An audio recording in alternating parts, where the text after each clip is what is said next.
Nessa aula, a gente vai discutir uma breve introdução a estratégias de regressão não linear.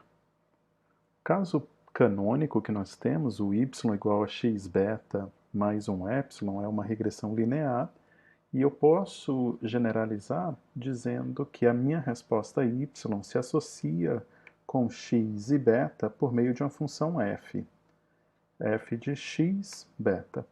Então, como eu disse inicialmente, se f de x beta é exatamente a função x beta, então a gente está tratando de uma função linear, de uma regressão linear.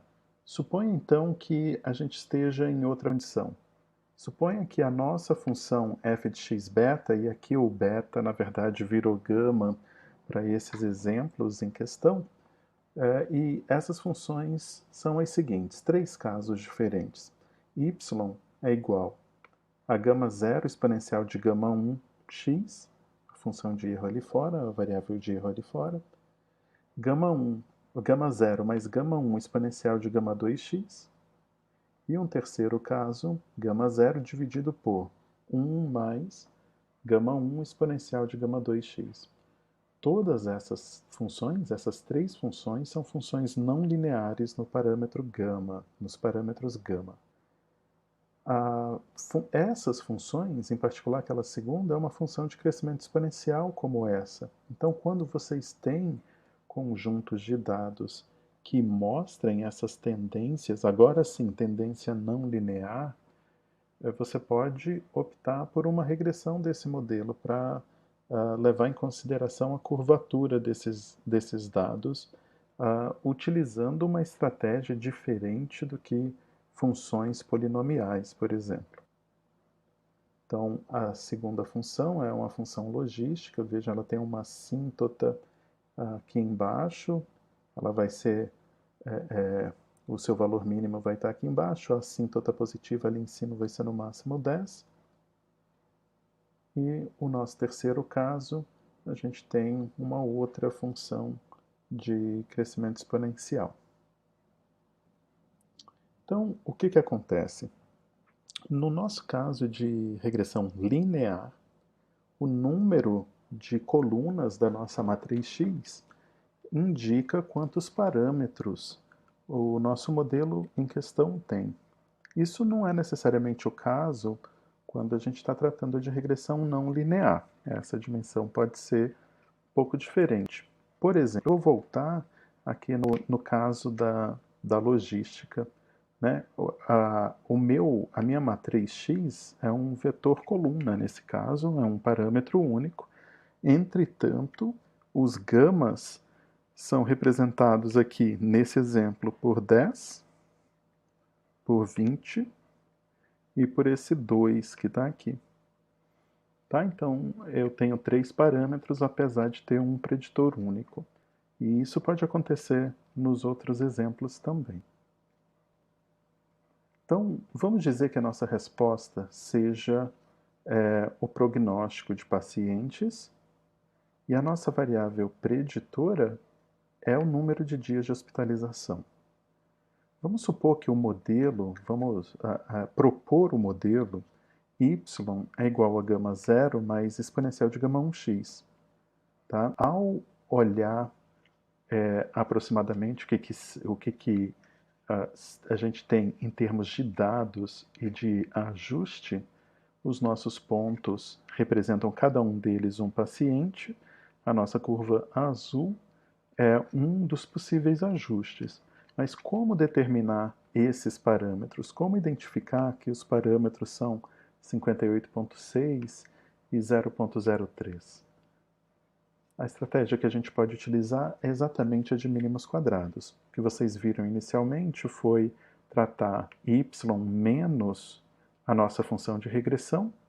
Agora, o nosso ponto é que ao invés de beta 0 mais beta 1x, que a gente tem uma função f de x.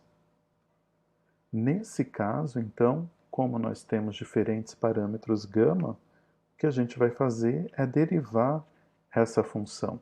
Eu tenho a função que mostra o que é o meu resíduo, nesse caso, o quadrado do meu resíduo, eu derivo essa função com respeito a cada um desses gamas.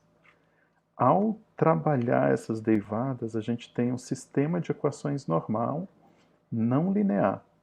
Né? Então, no nosso caso, y é gama zero exponencial de gama 1 x, então a minha f de x é esse segundo termo. Ao trabalhar essas derivadas com respeito a gama 0 e gama 1, eu tenho essas expressões que dependem ali da exponencial de gama. E isso é o que traz as características de a gente ter uma regressão não linear. Então, ao olhar o sistema de equações normais, a gente tem um sistema de equações normais que não é linear e, por conta disso, ele não possui uma solução fechada. A gente precisa, então, fazer uso de métodos numéricos para essa estimativa, para que a gente possa determinar quem são os gama-chapéus. Ao buscar fazer essa otimização, a estratégia que você pode utilizar no R é utilizar a função NLS para quadrados mínimos não lineares. Você indica o que é a função que você tem interesse. Tá? Então, nesse caso, y era a nossa resposta, x era o preditor, gama 0 e gama 1 são os nossos parâmetros, e ele vai utilizar estratégia de mínimos quadrados por meios numéricos para determinar quem que é gama 0 e gama 1. Nesse caso, por se tratar de métodos numéricos, nós precisamos necessariamente indicar quem são valores iniciais. Essa costuma ser uma questão de bastante problema dentro da metodologia de regressão não linear, e uma das estratégias que nós podemos utilizar para facilitar essa identificação é, ao invés de simplesmente chutar aleatoriamente quem são gama 0 e gama 1 iniciais, a gente pode fazer uma identificação de modo mais educado. Então, o chute educado, nesse caso, é a gente buscar linearizar aquilo que é do nosso interesse, e a partir daqui, tendo linearizado esse modelo, a gente faz um ajuste por meio de mínimos quadrados usuais, como se fosse uma regressão linear usual, e isso daqui nos traz as estimativas 4.03 e menos 0,03. Tá? Ao fazer a transformação inversa para voltar para a escala dos nossos parâmetros, eu trabalharia aqui então na exponencial do beta zero para ter a minha estimativa de quem que é o gama zero, e aí a estimativa é 56,66, e a minha estimativa do beta 1 é exatamente a estimativa inicial do gama 1, sendo o menos 0,038. Ao utilizar essas duas estimativas iniciais no meu comando NLS, então essas estimativas estão aqui, o método vai otimizar em cima desses valores iniciais. Então a gente sai de 56,66 para 58,70 como gama 0 chapéu ótimo, e a gente sai de 0,037 negativo para 0,039 negativo, tendo então as estimativas desse modelo de regressão não linear. Então, resumindo, a gente pode fazer o nosso ajuste, o ajuste está sendo mostrado aqui pela linha vermelha tracejada, a gente pode fazer o nosso ajuste utilizando a minimização de quadrados dos resíduos, né, utilizando o método de mínimos quadrados, onde a gente precisa identificar de maneira educada, de maneira lógica, quem são os valores iniciais de cada um desses parâmetros, para então a otimização ocorrer de maneira numérica. Uma vez feito isso, nós temos as estimativas do modelo em questão.